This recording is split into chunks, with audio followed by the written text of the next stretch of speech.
चलिए भाई हम बात करेंगे। आप पहले मुझे ये बताइए कि आपका लास्ट क्लास के अंदर क्या हुआ था। स्टाफिंग के प्रोसेस के बारे में हम लोगों ने बात करी थी। उम्मीद करता हूं कि आपको वो पूरा प्रोसेस याद भी होगा। वो आपको याद करना पड़ेगा। You have to learn the process, step by step आपको याद होना चाहिए, क्योंकि एग्जाम के अंदर क्वेश्चन आ सकता है। स्टाफिंग के अंदर से तो आता ही है कि जो उसका प्रोसेस है वहां से आता है। और अगर आपको स्टाफिंग का प्रोसेस याद नहीं है तो ज्यादा चांसेस है कि केस स्टडी आपके हाथ से जा सकती है। इसलिए मैं कह रहा हूं कि आपको वो वर्ड टू वर्ड याद करना पड़ेगा। जो प्रोसेस है उसके अंदर जो लाइन लिखी होती है, जैसे क्या था, एस्टिमेटिंग मैन पावर रिक्वायरमेंट। अब आप इसको ना अपने वर्ड्स में लिख के नहीं आ सकते। एस्टिमेटिंग मैन पावर रिक्वायरमेंट, ये ऐसा ही लिखा जाएगा। उसके बाद क्या था, रिक्रूटमेंट, नॉट रिक्वायरमेंट। क्या है, रिक्रूटमेंट। उसके बाद क्या था, सिलेक्शन।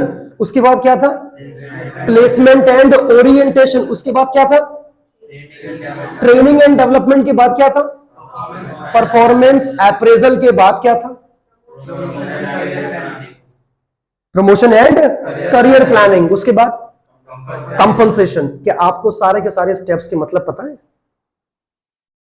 सिर्फ याद करने से भी कुछ नहीं होगा, आपको सबके मीनिंग आने चाहिए। तो चलो शॉर्ट के अंदर हम लोग बात करेंगे। पहला क्या था, estimating man power requirement. Staffing का मतलब क्या होता है, putting the right person on the right job. सही व्यक्ति को हमें सही जगह पर रखना है। अगर मैंने पहले भी कहा था कि अगर कोई मैन पावर गलत कंपनी के अंदर आ जाती है तो भैया एचआरएम की शामत हो जाती है कि आपने गलत आदमी कंपनी को कैसे दे दिया। मैंने कहा ना आपसे, एक गलत आदमी अगर आ गया तो आपकी कंपनी की रेपुटेशन पूरी की पूरी मार्केट के अंदर डैमेज हो सकती है। एक गलत आदमी के आने की वजह से बहुत ज्यादा असर आपके ऊपर पड़ेगा उस चीज का। समझ आ गया? तो सबसे पहले क्या था, एस्टिमेटिंग मैन पावर रिक्वायरमेंट। सबसे पहले एचआर जो होगा, मैनेजर, वो इस बात को तय करेगा कि एग्जैक्टली हमें कितना मैन पावर चाहिए। अब इसके अंदर दो पॉइंट थे, क्या आपको याद है? पहला पॉइंट क्या था, वर्कलोड एनालिसिस, कितना काम आया हुआ है। फिर उसके हिसाब से हम क्या तय करने वाले हैं, वर्क फोर्स एनालिसिस। अब हमें उसके हिसाब से कितना मैन पावर काम करने के लिए चाहिए। मैंने ये भी लिखवाया था आपको कि ये दोनों के बीच में प्रॉपर बैलेंस का होना जरूरी है, क्योंकि अगर लेबर ज्यादा हो जाएगी तो क्या होगा, कंपनी की कॉस्टिंग बढ़ेगी। आप बेफालतू में, इसका मतलब है कि कुछ लोग ऐसे हैं जो काम नहीं कर रहे, आउटपुट नहीं दे रहे, लेकिन फिर भी फ्री में क्या ले रहे हैं आपसे, सैलरी ले रहे हैं। नहीं ऐसा। अगर वर्क फोर्स कम हो जाएगी तो क्या होगा, एग्जिस्टिंग स्टाफ के ऊपर वर्कलोड बढ़ने लगेगा। तो there must be proper balance. Workload में और वर्क फोर्स में एक प्रॉपर बैलेंस का होना जरूरी है। अच्छा, इस बात को कौन तय करेगा, एचआर मैनेजर। कौन तय करेगा, एचआर मैनेजर। क्लियर हुआ नहीं हुआ? जितना अच्छे से आप थ्योरी को पढ़ोगे उतने अच्छे से आपसे केस स्टडीज अटेम्प्ट होने के चांसेस रहेंगे। जितना कह रहा हूं उतना पढ़ लेना, केस स्टडीज वहीं से बन के आती हैं।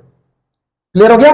तो मैंने एक बात क्या बोली आपसे, बोलो, स्टाफिंग के प्रोसेस से आपकी एक केस स्टडी बन के आ सकती है। एक था एचआरएम, ह्यूमन रिसोर्स मैनेजमेंट, वहां से भी आ सकती है बन के, कि अपार्ट फ्रॉम स्टाफिंग एचआरएम के और कौन कौन से फंक्शंस होते हैं जो उसे करने पड़ते हैं, वो सब लिखे थे ना आपने। ठीक है। इसके बाद क्या था, एस्टिमेटिंग मैन पावर के बाद क्या था, इसी के बारे में आज हम पढ़ने वाले हैं। क्या लिखा है, रिक्रूटमेंट। क्या था इसका मतलब, सबसे पहले हमने क्या तय करा कि हमें कितने मैन पावर, कितना लोग हमें काम करने के लिए चाहिए। सेकंड स्टेप में हम क्या करने वाले हैं, हम अब उसके हिसाब से हम लोगों को इनवाइट करेंगे कि हमारी कंपनी के अंदर वैकेंसीज है, अपना रिज्यूम आके हमारी कंपनी के अंदर जमा करवाइए, और सही एप्लीकेंट को हम जांचेंगे, फिर उसके बाद हम उसको काम पे रख लेंगे। क्या रिक्रूटमेंट में आपने ये तय कर लिया कि आप किसको काम पे रखोगे, किसको नहीं रखोगे? नहीं। तो फिर हमने किया क्या इसके अंदर, एचआर ने इसमें क्या किया है, फिर क्या किया भाई बोलो, सिर्फ इनवाइट करा है। क्या करा है, इनवाइट करा है। सरकार जब अपनी वैकेंसी निकालती है, एग्जांपल देता हूं, रेलवेज के अंदर मान लेते हैं 5000 वैकेंसीज निकली। क्या बोला, रेलवेज के अंदर 5000 वैकेंसी निकली। क्या लोग उसको देख के फॉर्म भरेंगे? फॉर्म भरेंगे? तो क्या फॉर्म भरने का ये मतलब है कि उनकी नौकरी पक्की हो गई? सिर्फ गवर्नमेंट ने उन्हें क्या किया है, रिक्रूट करा है। अभी सिलेक्शन नहीं हुआ है आपका। आपका सिलेक्शन, क्वालिफिकेशन, आपकी काबिलियत, आपका पास्ट एक्सपीरियंसेस, आपके रिकॉर्ड्स, सब कुछ चेक करने के बाद आपको कंपनी सेलेक्ट करेगी। लेकिन अभी सिर्फ क्या किया, तुम्हें रिक्रूट करा है, मतलब सिर्फ बुलाया गया है, आ जाओ और अपनी काबिलियत दिखा दो, नहीं है। रिक्रूटमेंट की ही बात करेंगे आज की इस क्लास के अंदर। और बाकी जो आपके डाउट क्या थे, आपके क्या कह रहे थे आप? ओरिएंटेशन का मतलब क्या होता है, बोलो भाई। ओरिएंटेशन, इसका एक और नाम था इंडक्शन ट्रेनिंग बोलते हैं उसको। एक होती है ट्रेनिंग और एक क्या होती है, क्या था वो, एक क्या था, ट्रेनिंग एंड डेवलपमेंट, और क्या था, प्लेसमेंट एंड ओरिएंटेशन। क्या डिफरेंस है? What is a placement? क्या होता है प्लेसमेंट का मतलब? प्लेसमेंट मींस आप जिस जॉब के लिए आए हो, आपको उस जॉब पे रखना कि सर आज से आपका कैबिन ये वाला है, ये आपके बॉस रहेंगे और ये आपके नीचे काम करेंगे, आपको इनसे ऑर्डर रिसीव करना है और आपको इनको ऑर्डर देना है। इसका नाम क्या था? प्लेसमेंट। नाउ व्हाट ओरिएंटेशन का मतलब क्या होता है, बताओ क्या होता है? क्या याद आ रहा है आपको इसके बारे में? ओरिएंटेशन, इंडक्शन, ये ऐसी ट्रेनिंग होती है जो मुश्किल से 2 या 3 घंटे की होती है बस। इसमें क्या होता है, कंपनी अपने सेमिनार हॉल में या अपने अलग से हॉल के अंदर नए एप्लीकेंट्स को लेके जाती है, जिनका सिलेक्शन हो गया है, उनको लेकर जाती है, बिठाती है, पूरा एसी हॉल होता है और वहां पे एक क्या चल रहा होता है, वहां पे क्या चल रहा होता है, प्रोजेक्टर, एक बड़ी सी क्या होती है, स्क्रीन होती है। बताओ उस पे क्या दिखाते होंगे? वो जो बैठे हैं वो नए लोग हैं, जो काम पे आए हैं नए, उन्हें क्या दिखाना होता है? हमारी कंपनी कैसी है, हमारी कंपनी का बैकग्राउंड क्या है, हमारी कंपनी का क्या मिशन है, इसको इस्टेब्लिश क्यों किया गया था, कंपनी के एमडी कौन है, कंपनी के फाउंडर कौन है ना। और इसके अलावा कंपनी के एंटायर इंफॉर्मेशन आपको जिस तरह की ट्रेनिंग के अंदर मिलती है, उसी का नाम क्या होता है? ओरिएंटेशन प्रोग्राम कहते हैं उसको, या दूसरे वर्ड्स में कहें तो इंडक्शन ट्रेनिंग भी कह सकते हैं। बात एक ही है, एग्जाम में क्या लिखा आया, इंडक्शन, या क्या लिखा आ गया, ओरिएंटेशन। कंफ्यूज नहीं होने का, एक ही बात है। क्लियर हुआ नहीं हुआ? इसके अलावा क्या था, और एक पॉइंट था उसके अंदर, बताओ क्या था? प्रमोशन एंड करियर प्लानिंग था। कुछ याद है इसके बारे में? प्रमोशन एंड करियर प्लानिंग, क्या मतलब होता है प्रमोशन वर्ड का, बताओ जरा एक बार। जो लोग बढ़िया काम कर रहे हैं उन्हें क्या मिलना चाहिए? उन्हें क्या मिलना चाहिए? क्या होता है प्रमोशन? सर अभी आपका लेवल ये था काम करने का, अब आपका लेवल ऊंचा हो जाएगा, नहीं है? दैट इज योर प्रमोशन, जिसमें जिम्मेदारियां बढ़ जाती हैं, जिसमें पावर्स बढ़ जाती हैं, आपके लिए जो भी क्या थी अब तक की फैसिलिटीज वो भी बढ़ जाती है, आपकी सैलरीज बढ़ जाती है, आपके सारे बेनिफिट्स बढ़ जाते हैं, आपकी रिस्पेक्ट, आपका स्टेटस सब बढ़ जाता है। That is your what? Promotion. ये क्लियर हुआ? प्रमोशन का मतलब सिर्फ प्रमोट करना ही नहीं होता, उसके पहले एक पॉइंट था परफॉर्मेंस अप्रेजल। जरा देखो एक बार, बताना ये क्या होता था? परफॉर्मेंस अप्रेजल, परफॉर्मेंस को मेजर करना। अच्छा मतलब क्या है मेजर करने का? अभी जो आदमी नया नया आया है, उसने कंपनी ज्वाइन करी है, हमने उसे ट्रेनिंग दे दी, ओरिएंटेशन उसका हो गया, अब हमने उसे काम पर लगा दिया। अब कंपनी का एचआर क्या करेगा, देख के बताओ क्या करेगा? उसके परफॉर्मेंस को मेजर करेगा। क्यों करेगा? क्या चेक करने के लिए कि ये जो नया बंदा रखा है हमने काम पर, क्या वाकई में ये काम करने के लायक है भी या नहीं। कहीं ऐसा तो नहीं कि हमने कोई गलत आदमी रख दिया हो। आपके परफॉर्मेंस को मेजर किया जाएगा कि आप कितना बेहतरीन तरह से काम करते हैं, और फिर उसी के बेसिस पर तुम्हारा एचआर तुम्हारा प्रमोशन तय करेगा। अच्छा एक बात बताओ, आपको टारगेट दिया गया था कि आपको एक महीने के अंदर 30 फैन बेचने हैं। क्या बेचने हैं? फैन बेचने हैं। मान लेते हैं कि आप एक सेल्समैन की जॉब के लिए आए थे, तो कंपनी में आपको 30 पंखे हर महीने बेचने हैं। क्या एचआर को यह बात मालूम होती है अपने एक्सपीरियंस के बेस पर कि एक अच्छा सेल्समैन अगर वेल ट्रेंड है तो एक महीने के अंदर 30 पंखे बेच सकता है? हाँ, जानता है वो तो नहीं है। एचआर का काम क्या है, आप पहले तो ये बात जानो। उसे मालूम होता है कि जो मैंने बंदा रखा है उसका एग्जैक्टली काम क्या है। नहीं ऐसा? अगर वो एक महीने के अंदर 30 पंखे नहीं बेच पा रहा, तो क्या तब भी उसको प्रमोट किया जाएगा? जवाब दो मुझे जरा इस चीज का। क्या किया जाएगा? सर उसको बांध के हैंटर से मारा जाएगा, है ना? नहीं, इसका एक वर्ड उल्टा होता है डिमोशन। नाम सुना है? प्रमोशन तो भूल जाओ, उल्टा तुम्हें डिमोट कर दिया जाएगा। मतलब क्या कहने का? तुम्हारा लेवल और डाउन कर दिया जाएगा। और ये लेकिन कब होगा? After measuring your performance level. बात समझ आ रही नहीं आ रही है? हाँ, तो बहुत सारी बातें जब हम आएंगे लॉट केस के ऊपर फिर से तो हम बात करेंगे। देखो, चैप्टर को सिर्फ पढ़ना नहीं है, चैप्टर को हमें समझना भी है कि हर एक पॉइंट का मतलब क्या हुआ। चलिए पहले हम बात करते हैं जिसके ऊपर हमारी क्लास है आज, इसका नाम क्या है? रिक्रूटमेंट। रिक्रूटमेंट स्टाफिंग के प्रोसेस का कौन सा पार्ट है? फर्स्ट, सेकंड, थर्ड, फोर्थ कौन सा है? सेकंड पार्ट है। इसके बाद कौन सा आएगा? सिलेक्शन। रिक्रूटमेंट के अंदर हम क्या करने वाले थे? सारे के सारे आ जाओ, सारे के सारे एचआर का हॉल भर गया, 500 लोग आ गए भैया रिक्रूटमेंट के लिए, 500 लोग आए इंटरव्यू के लिए। कैसा होता है? हाँ होता है। क्या 500 के 500 को जॉब दे दोगे? ऐसा नहीं, जितना रिक्वायरमेंट है उतनों को जॉब दोगे, लेकिन उनकी काबिलियत के आधार पे। उसी के लिए क्या बना है? सिलेक्शन। क्या बना है? सिलेक्शन। रिक्रूटमेंट में सारे आएंगे, चाय पिएंगे, बिस्किट भी खाएंगे, पानी पिएंगे ठंडा ठंडा, लेकिन इसका ये मतलब नहीं है कि आपको सेलेक्ट कर लिया गया। आइए देखें लिखा क्या। It refers to the process of, क्या लिखा है? Searching for prospective employees and encouraging them to apply for the jobs in the organisation. जरा 2 मिनट के लिए सोचो कि ये लिखा क्या है। रिक्रूटमेंट में एचआर क्या करता है? रिक्रूटमेंट में कंपनी का मकसद क्या है? 2 मकसद। पहला, सर्च करना। किसको? प्रोस्पेक्टिव एम्प्लॉय को। इसका मतलब जानते हो क्या है? जो अभी तक कंपनी का भाग नहीं है, कहीं बाहर घूम रहा है, उम्मीद करते हैं कि कोई अच्छा मिले। That is your what? Prospective employee. और सेकंड काम क्या है? उनको एनकरेज भी करना कि वो क्या करें? जॉब के लिए अप्लाई करें। पहले हम ढूंढेंगे और फिर उनको हम एनकरेज करेंगे कि वो कंपनी को कांटेक्ट करें, ज्वाइन नहीं करें, कांटेक्ट करें, अपना रिज्यूम छोड़कर जाए। इससे क्या होगा? इससे क्या होगा? जब तक रिज्यूम नहीं आएंगे, कंपनी कैसे ढंग के आदमी को अपने लिए ढूंढ पाएगी? कुछ हुआ? क्लियर नहीं हुआ? इसमें तुमने किसी को ना बोला नहीं, तुम काले हो, तुम्हारा रिज्यूम हम एक्सेप्ट नहीं करेंगे, तुम्हारा धर्म अलग है, तुम इस हॉल से बाहर निकलो, तुम्हारा कोई सिलेक्शन नहीं होगा, तुम्हारा कोई इंटरव्यू नहीं। चाहे तू साउथ इंडिया का है, तू नॉर्थ का है, नॉर्थ ईस्ट वेस्ट, तू कहीं का भी है, चाहे तेरी शक्ल सबसे गंदी है, आ जा तू। क्योंकि आप किसी का सिलेक्शन किसी की शक्ल देख के, जात देख के, धर्म देख के, भाषा देख के नहीं दोगे। क्या देख के दोगे? क्वालिफिकेशन और उसकी काबिलियत कितनी है। नहीं है, क्योंकि वहां पर वो मॉडलिंग के लिए नहीं आया है, वहां पर वो काम करने के लिए आया है। बात समझ नहीं आ रही है? ये क्लियर हुआ? किसको ढूंढने का हम काम करेंगे स्टाफिंग के अंदर? सॉरी, स्टाफिंग कह रहा हूं, क्या लिखा था? रिक्रूटमेंट के अंदर प्रोस्पेक्टिव एम्प्लॉइज।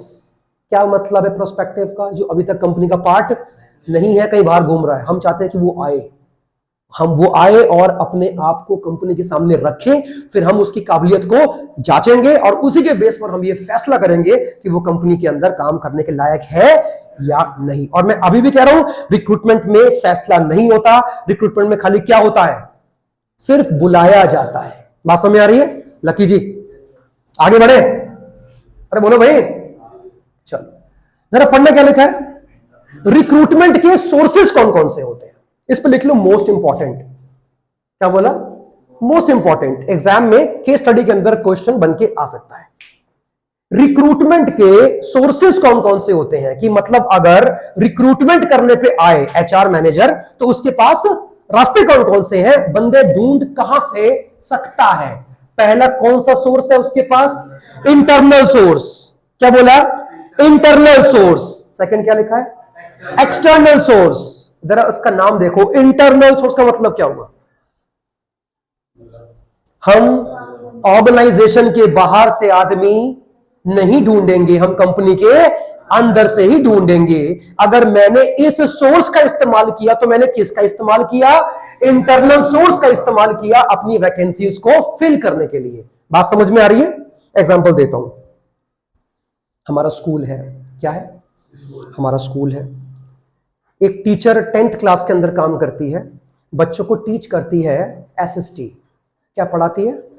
उसकी क्वालिफिकेशन है एमए इकोनॉमिक्स। उसकी क्वालिफिकेशन क्या है? एमए इकोनॉमिक्स, बीएड भी है। एकदम से न्यूज आती है कि हमारे स्कूल का 12th का टीचर इको का जॉब छोड़कर चला गया है, उसने रिजाइन दे दिया है। क्या स्कूल के पास दो रास्ते हैं अपनी वैकेंसीज को भरने के? या तो टीचर को कहीं बाहर से ले आए, अगर बाहर से लेकर आएंगे तो क्या होगा? एक्सटर्नल सोर्स का यूज किया जाएगा। अब बताओ जरा एक बार, 12th की इकोनॉमिक्स टीच करने के लिए हमारे देश में रिक्वायरमेंट क्या है, लीगल रिक्वायरमेंट क्या है? सीबीएसई की मांग क्या है कि teacher must be BEd and teacher must be post graduate in that field. क्या टीच करने वाला है? इकोनॉमिक्स। तो क्वालिफिकेशन क्या होनी चाहिए? MA economics plus BEd. वो तो टीचर हमारे पास है पहले से, लेकिन फिलहाल वो 10th को पढ़ाती है। क्या उस टीचर को हम 12th क्लास की उस वैकेंसी को भरने में इस्तेमाल कर सकते हैं? अगर तुमने ऐसा करा तो बताओ, तुमने अपनी वैकेंसी को भरने के लिए कौन सा सोर्स यूज करा है? इंटरनल सोर्स का यूज करा सर आपने। आप तो बाहर गए नहीं, आपने तो अंदर ही अंदर वैकेंसीज को फिल कर लिया, हाँ या ना?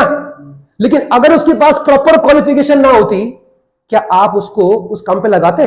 फिर आपको कहीं ना कहीं एक्सटर्नल सोर्स ऑफ रिक्रूटमेंट का इस्तेमाल करना पड़ जाता। कोई डाउट है इसमें किसी को?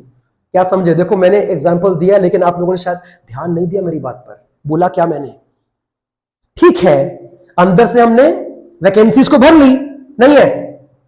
मेन बात क्या थी? क्वालिफिकेशन होनी चाहिए उस वैकेंसीज को फिल करने के लिए। अंदर से अगर बंदा क्वालिफाइड है उसके लिए, क्या बोला मैंने? रिक्रूटमेंट करने के लिए सिर्फ नॉलेज का होना काफी नहीं है, that person must be qualified also. Market में कितने लोग घूम रहे हैं ऐसे जो 12th क्लास की ई को पढ़ा सकते हैं but they are not qualified. देखो, नॉलेज होना और क्वालिफाइड होने में फर्क होता है। बताओ क्या फर्क है? मुझे ई को आती है 12th की, लपेट दूंगा एक ही बारी में, कहीं से कुछ भी पूछ लो, लेकिन एमए नहीं कर रखा इकोनॉमिक्स में। नॉलेज है, बिल्कुल है। क्वालिफाइड हूं? नहीं हूं। रिक्रूटमेंट में सिर्फ नॉलेज चेक नहीं होती है, क्या भी चेक होती है कि आप उस चीज को करने के लिए क्वालिफाइड हो भी या नहीं। सरकार कभी भी आपको जॉब आपकी नॉलेज के बेस पर नहीं, आपकी क्वालिफिकेशन देखेगी, नहीं है? अगर आप एक गवर्नमेंट जॉब करना चाहते हो, 12th क्लास को अकाउंटेंसी या ई को पढ़ाना चाहते हो, और अगर आपके पास क्वालिफिकेशन पूरी नहीं है, क्या है qualification? BEd plus PG post graduation, M economics for economics, MCom for accountancy. अगर ये नहीं है तो आप गवर्नमेंट जॉब, आप क्या बोला मैंने? गवर्नमेंट जॉब क्वालिफाई नहीं कर सकते, आप एग्जाम के अंदर बैठ नहीं सकते, भले आपको नॉलेज बहुत है, फर्क नहीं पड़ता इस चीज से। तो रिक्रूटमेंट के लिए there must be also a qualification, होना चाहिए। बात समझ आ रही है? तभी मैंने एग्जांपल दिया, और मैंने इस बात पे गौर भी किया कि आपने इसके ऊपर ध्यान नहीं दिया। क्वालिफिकेशन होना चाहिए, ठीक है? ये क्लियर हो गया? इसका मतलब होना क्या था? What is external factor? External source क्या होता है सर? जब भी हम अपनी वैकेंसीज को कंपनी के अंदर से ना भर के नया बंदा बाहर से लेके आते हैं, तो उसका नाम क्या होता है? एक्सटर्नल सोर्स ऑफ रिक्रूटमेंट कहते हैं। बात समझ में आ रही है? अभी मैं इसके ऊपर नहीं आऊंगा क्योंकि ये बहुत बड़े कॉन्सेप्ट्स हैं, शायद आज की क्लास में नहीं हो पाएगा ये, लेकिन नेक्स्ट में हम पक्का करेंगे इसके ऊपर बात। फिलहाल हम बात कर लेते हैं, बताओ किसके बारे में? इंटरनल सोर्स के बारे में। अगर इसको आपको अपने वर्ड्स में डिफाइन करना पड़े तो बताओ क्या लिख कर आओगे? Internal source of recruitment is that source in which the vacancies are filled from within the organisation. जब वैकेंसीज को अंदर से ही भरा जाता है तो इसका मतलब है कि आपने इंटरनल सोर्स ऑफ रिक्रूटमेंट का इस्तेमाल करा है। बात समझ आ रही है? और ये दो तरह का होता है। पहला, या तो आप उस एम्प्लॉय का ट्रांसफर कर सकते हो या फिर उसको प्रमोट कर सकते हो। दोनों का मैं आपको एग्जांपल दूं। अच्छा, जो अभी मैंने आपको स्कूल वाला एग्जांपल दिया था, उसमें उस मैडम को ट्रांसफर किया गया था या प्रमोट किया गया था? कैसे सर? 10th की टीचर थी वो, पहले अब कब पढ़ा रही है? क्या सैलरी उसकी बढ़नी चाहिए? हाँ सर, क्योंकि 10th को टीच करने के लिए क्वालिफिकेशन बोलो क्या होती है? BEd plus TGT. 12th के लिए बीएड प्लस पीजीटी अलग हो गया, और थी उनके पास, सैलरी बढ़ना चाहिए। क्या उनकी पहले से जिम्मेदारी बढ़ी है? सब कुछ बढ़ गया सर उनका। कहां 10th, कहां 12th क्लास है। तो इसका मतलब है कि उनको क्या किया गया था? प्रमोट किया गया था। नाउ व्हाट इज प्रमोशन, बोलो।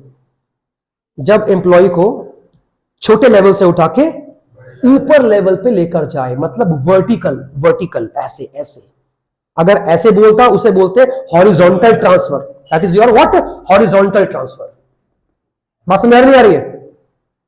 ये एग्जाम्पल था किसका, सॉरी बोलो किसका था, प्रमोशन का। बात समझ में आ रही है? अच्छा, अब उसी एग्जाम्पल को हम कंटिन्यू करते हैं। वो टीचर थी कौन सी क्लास की, 10th। क्या पढ़ाती है, एसएसटी। एकदम से मैथ्स की भी वैकेंसी हो गई 10th में। मैडम आज से आप ये मत पढ़ाओ, आज से आप मैथ्स पढ़ा लो, क्योंकि आपको मैथ्स भी आती, आप मैथ्स पढ़ा लो। अब भी तो उसकी जॉब चेंज हुई है, लेकिन इस बार ट्रांसफर किया गया है।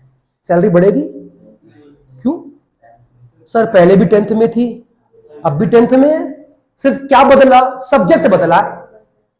क्या वो एक्स्ट्रा सैलरी की डिमांड कर सकती है? क्यों नहीं कर सकती? सर आपको प्रमोट नहीं किया गया है, आपको सिर्फ ट्रांसफर किया गया है। नहीं है ऐसा? एक आदमी परचेज के डिपार्टमेंट में ठीक से काम नहीं कर रहा है, एचआर ने फैसला किया कि इसको परचेज से निकाल के हम सेल्स में इस्तेमाल करते हैं। ओ मेरी सैलरी बढ़नी चाहिए, बढ़ेगी।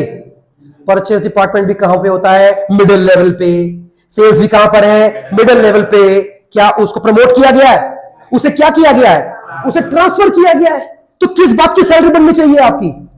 ना सैलरी बढ़ी, ना जिम्मेदारी बढ़ी, ना पावर्स बढ़ी, ना इज्जत बढ़ी, ना स्टेटस बढ़ा। हाँ या ना? तो ट्रांसफर में कुछ नहीं बढ़ता, सिर्फ आपको एक डिपार्टमेंट से उठा के दूसरे डिपार्टमेंट में शिफ्ट किया जाता है, और उसमें कुछ भी चेंज नहीं होता है। Now what is promotion? अब उसको हमने परचेज के डिपार्टमेंट से उठा के कहां ट्रांसफर, कहां पे भेज दिया, जीएम की पोस्ट पे। जनरल मैनेजर कहां होता है, टॉप लेवल पे। अब की बार उसके साथ में क्या हुआ है, प्रमोशन हुआ है, सैलरी बढ़ेगी। पैसा मतलब तो हो गया, आपको जिम्मेदारी, इज्जत, स्टेटस, फैसिलिटीज नहीं। अब तक जो लोग ओए ओए इधर आ, कैसा है बे, अब वो सीधा उसको good morning good morning good morning, कितना अच्छा लगेगा उसको कि कल तक जो मुझे देख के हंसते थे, मेरे लंच में हाथ मारते थे, अब उनकी मजाल नहीं है कि उसके लंच में हाथ मार दे, उल्टा good morning sir, good morning sir. इज्जत बढ़ जाती है। That is your what, promotion. और प्रमोशन कभी भी मुंह देख के नहीं मिलता, परफॉर्मेंस के बेस पर मिलता है। बात समझ नहीं आ रही? ट्रांसफर भी परफॉर्मेंस के बेस पर ही मिलेगा। तुम वहां अच्छा काम नहीं करे, तुम्हें उठा के वहां ट्रांसफर कर दिया। बताओ ये भी क्या था, ट्रांसफर, बट ये हुआ कौन से बेस पर, अगेन परफॉर्मेंस को मेजर करने के बाद हुआ। बात समझ आ रही है आपके? आगे बढ़ सकते हैं, बोलो भाई। चलो हाँ जी, आप बताओ, कोई डाउट? बढ़ू आगे? ये हो गया, ये हो गया, ये हो गया। इसके बारे में हमने खाली बात करी है कि ये क्या होता है, इसके बारे में भी हमने बात भी कर ली, और जो इसके 2 टाइप्स हैं उसके भी बारे में हमने बात कर ली। अब इसमें कोई भी नई चीज हमें नहीं करनी है। चलो आगे बढ़े। किसकी मीनिंग बुक में लिखा हुआ है, बुक में लिखा हुआ है। आप अगर चाहते हो कि मैं अलग से उसको लिखवा दूं तो ठीक है, फिर लिखवा दूंगा, कोई मुश्किल नहीं है। मैंने जो सेंटेंस कहा था वही बोलना है आपको। हाँ जरा बोला एक बार, बोला क्या था इसका मतलब? Internal source is that source of recruitment in which the vacancies are filled from within the organisation. बात खत्म। आप इनका मीनिंग अपने वर्ड्स के अंदर लिख के आ सकते हो। बात समझ आ रही है? हाँ। अच्छा, इसको बताना पड़े, कुछ भी याद नहीं करना होता है यार। External source of recruitment is that source in which the vacancies are filled from outside the organisation. बात खत्म हो गया। और दुनिया का कोई टीचर इस जो आपने लिखा ना भी, इसको गलत नहीं कर सकता। बिल्कुल सही लिखा है आपने। बात समझ आ रही है? हाँ जी। चलो हम बात करते हैं मेरिट्स। किसके मेरिट्स की बात हो रही है? इंटरनल सोर्स के मेरिट्स की बात करेंगे सर। क्या मानते हो कि इसके कुछ आपके फायदे भी हैं? सर मेरिट्स भी हैं और क्या भी हैं? डिमेरिट्स भी हैं। चलो पहले इसके ऊपर बात कर लेते हैं। अगर आप अपने ऑर्गेनाइजेशन की वैकेंसी अंदर से ही भरते हो तो बताओ तुम्हें पहला फायदा क्या मिलेगा? It motivate the employees. मतलब आपके एम्प्लॉय के मन में क्या आएगा? कि देखो जब कंपनी में वैकेंसी हुई तो कंपनी ने किसी बाहर वाले को याद नहीं करा, हमें याद करा। इसका मतलब कंपनी हमें अपना मानती है। क्या वो अपना बेस्ट करेगा? करेगा। या तो उसको ट्रांसफर करो या उसका प्रमोशन करो, ताकि उसको भी लगे कि मैं पिछले 5 साल से कंपनी के लिए काम कर रहा हूं, तो मेरी मेहनत कंपनी देख रही है, और उसी को देख के मुझे क्या किया गया? प्रमोट किया गया है। नहीं ऐसा? वैकेंसी की वैकेंसी भर गई, आपका एम्प्लॉय भी क्या हो गया? मोटिवेट नहीं हो गया? अरे बोलो भाई, हाँ या ना? एक तीर से दो निशाने, by one arrow we will kill 2 sparrow, है ना? आपको हंसी आ रही है? चलो, ठीक है, लिखा है लेस टाइम कंज्यूमिंग। मतलब अच्छा, अगर तुम अपनी वैकेंसी को भरने के लिए किसी बाहर से आदमी को लेकर आते तो क्या उसमें टाइम लगता? हाँ सर, आपको वो स्टाफिंग का पूरा प्रोसेस करना पड़ता। नहीं, लेकिन अगर अंदर से लेके आ रहे हो तो आपको कोई प्रोसेस फॉलो करने की जरूरत नहीं है। वो यहां बैठा हुआ था, हाँ भाई तू खाली है, चल खड़ा हो यहां से, वहां आज से वहां जाके काम करेगा। वैकेंसी क्या हो गई? भर गई। तो क्या मतलब है कहने का? इसके थ्रू वैकेंसीज को भरना काफी कम टाइम लेता है। बात समझ आ रही है?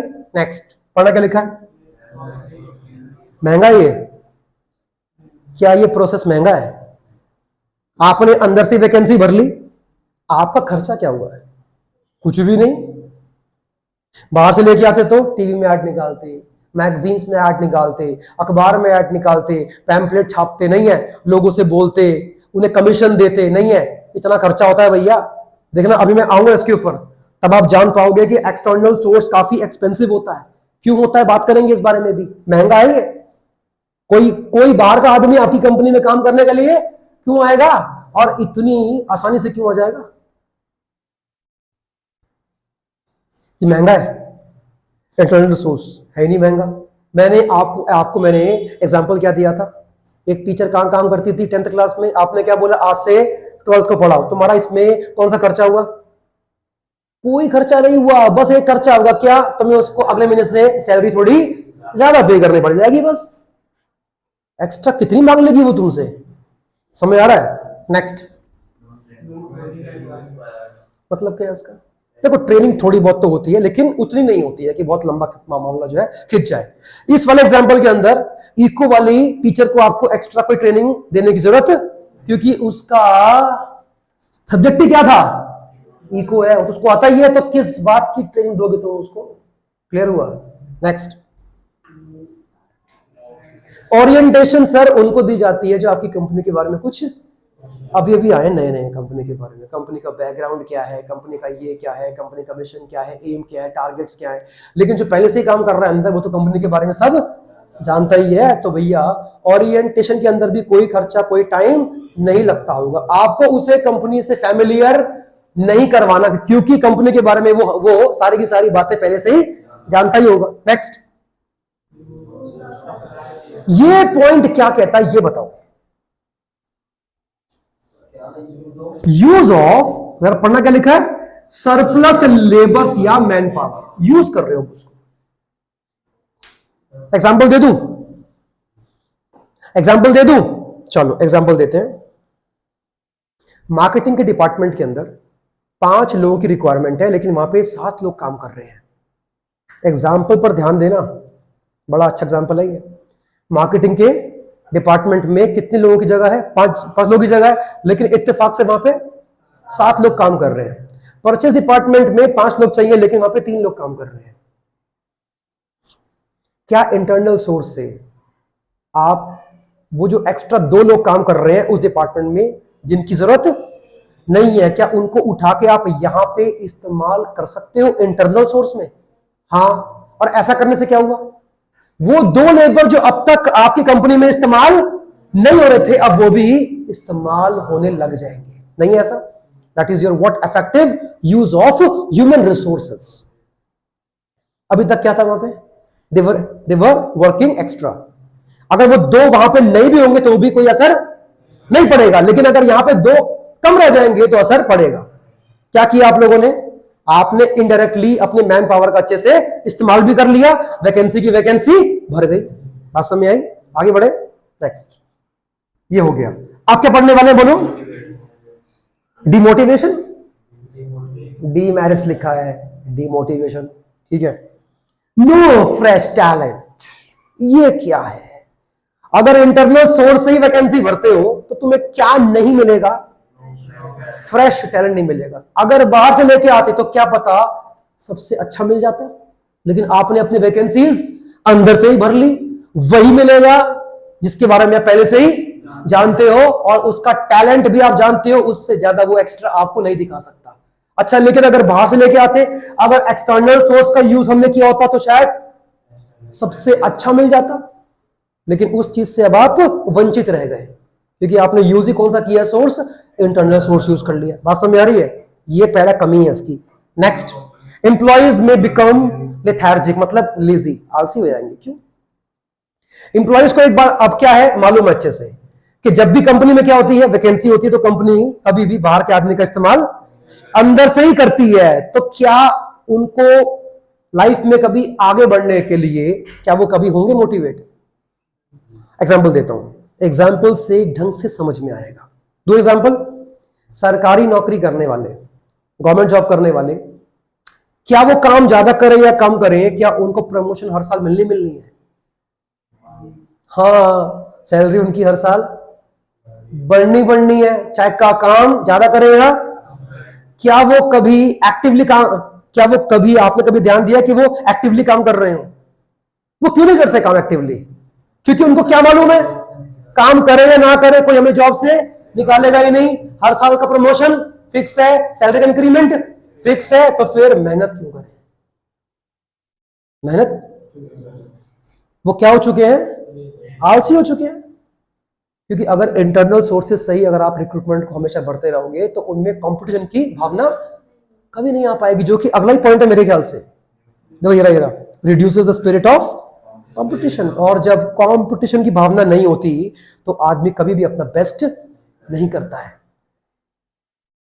वो कब अच्छा करेगा? जब उसको डर होगा। डर क्या होगा? भाई अच्छा काम कर, क्योंकि मुझसे भी अच्छे अच्छे काम करने वाले कंपनी के अंदर आ रहे हैं। अगर इनको कंपनी ने रख लिया तो मेरा पत्ता साफ हो जाएगा, नहीं है तो फिर वो अपना बेस्ट करेगा। Next, new company can not use this source, मतलब जो कंपनी मार्केट में अभी नई आई है वो इंटरनल सोर्स का इस्तेमाल कर नहीं सकती। क्यों? क्योंकि उसके पास इंटरनल ही मैन पावर नहीं है, तो वो उसको किसी भी हाल में बाहर से ही रखना पड़ेगा। क्लियर हुआ नहीं हुआ? ये था। अब इतनी सारी की सारी बातों में अगर कोई चीज है जो आपको लगती है कि सर हमें ढंग से क्लियर नहीं हुई तो पूछिए, वरना फिर आज की हम क्लास यहीं पे रोकते हैं। एक बार देखो देखो देखो, है यूज ऑफ सरप्लस लेबर, इसका जवाब कौन देगा? बताओ जरा एक बार, किसको आ गया ये? बताओ नंदिनी। इसका मतलब है जिस डिपार्टमेंट में ज्यादा लेबर होते हैं, जिनकी नीड होती है उस डिपार्टमेंट में, उनको ट्रांसफर किया जाता है दूसरे डिपार्टमेंट में जहां पे उनकी नीड हो। ठीक है, अब इससे क्या हुआ? आपको दो फायदे हो गए। पहला क्या हुआ कि वहां पे एक्स्ट्रा जो थी लेबर वो आपने यहां से निकाल के यहां पर रख दी, यहां पे वैकेंसी फिल हो गई, और लेबरों को बिना काम से निकाले या नए लेबर काम पे रखे आपका काम भी हो गया। मतलब अभी तक दो लेबर जो प्रॉपर्ली काम या जिनसे आपको कोई भी बेनिफिट नहीं हो रहा था, अब तुम्हें उनसे भी बेनिफिट मिलेगा। क्लियर हुआ नहीं हुआ? क्यों पढ़ेंगे? पैसे तो आप उनको पहले भी दे रहे थे, अब भी दोगे। अब बस फर्क यह है कि अब आप उनसे ढंग से काम ले पाओगे बस, क्योंकि उनका काम आ गया। और बोलो कोई चीज आपके हिसाब से अच्छा मेथड कौन सा है? ये वाला कौन सा अच्छा मेथड है? अभी देखना, मैं लिखूंगा इसके बारे में भी, इसके भी अपने मेरिट्स हैं, इसके भी अपने डिमेरिट्स हैं। वो डिपेंड करता है कि कंपनी की पॉलिसी क्या है, कंपनी कौन से मेथड को यूज करना प्रीफर करती है, किसको इंपॉर्टेंट मानती है। एक्सटर्नल तो भैया अपने आप में बहुत ही महान सोर्स है। जरा देखो ना क्या है बदतमीजी, देखो क्या है ये। बच्चों का इसी में दिमाग खराब होता है, क्योंकि केस स्टडीज भी, हाँ अब केस लिखा हुआ आ जाएगा, बोलेगा बताओ एक्सटर्नल सोर्सेज में से कौन कौन से की बात हो रही है। आपको इतनी आसानी से नहीं छोड़ेगा। पता है, पहले एक पूरा का पूरा केस लिखा हुआ आएगा आधे पेज का, फिर पूछेगा बोलो कौन से सोर्स को इस्तेमाल किया गया, इंटरनल या, फिर ये पूछेगा इसमें कौन से वाले को यूज किया गया। अब इसका तुम्हें आंसर तभी आएगा जब तुम्हें ये सब चीजें ढंग से समझ में आएंगी कि ये होती क्या है। बच्चे सोचते हैं कि बीएसटी तो है, ये तो कर लेंगे। तो एक बार के लिए मैं कहता हूं अकाउंट्स में बच्चा पास होता है क्योंकि उसके अंदर स्टेप मार्किंग होती है। इसके अंदर सही का मतलब सही, गलत का मतलब गलत, इसमें कोई स्टेप मार्किंग नहीं है भैया। इसमें सही लिख कर आओगे थोड़े नंबर मिलेंगे। थ्योरी में पास होना मुश्किल होता है, लेकिन बच्चे उल्टा समझते हैं। अकाउंट्स बहुत टफ है, अकाउंट्स बहुत टफ है, 3 बुकें हैं, क्या करेंगे ये करेंगे। बेवकूफ आदमी, उसके तो अंदर पहले से ही मालूम है हमें कि सेकंड बुक 24 मार्क्स की है, पहले वाली बुक का ये या है आपका वेटेज है, लेकिन इसके अंदर कहां से क्या जाएगा आपको नहीं पता है। ठीक है ना। इसलिए मैं कहता हूं कि थ्योरी के ऊपर ज्यादा ध्यान दो, उसे अच्छे से पढ़ो। और मुश्किल नहीं है, ये स्कोरिंग है काफी हद तक। क्या है ये? स्कोरिंग है। तो ऑफ करें फिर यहीं पे। अब मिलते हैं नेक्स्ट क्लास के अंदर, ठीक है।